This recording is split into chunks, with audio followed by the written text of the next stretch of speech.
In this video, I'll show you how to announce caller ID on any Android phone. So if you want your phone to announce the caller ID every time you get a call on your phone, then here's how you can enable this feature. But before I start the video, if you're new to this channel, please give it a thumbs up and subscribe to my channel because it really helps me out.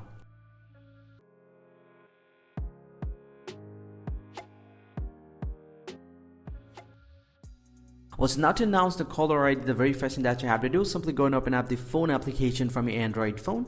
And from the home page, go and tap on this three dot line at the top left.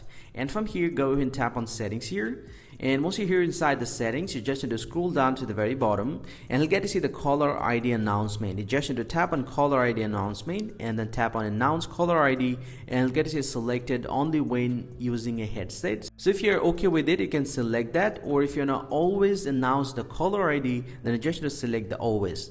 And once you have done that, from now your phone will announce the caller ID every time. Hope you find this pretty helpful, guys. If you do, please drop a like and subscribe to the channel, or if you have any questions, please let me know in the comment section. I'll see you guys around, and thank you very much for watching.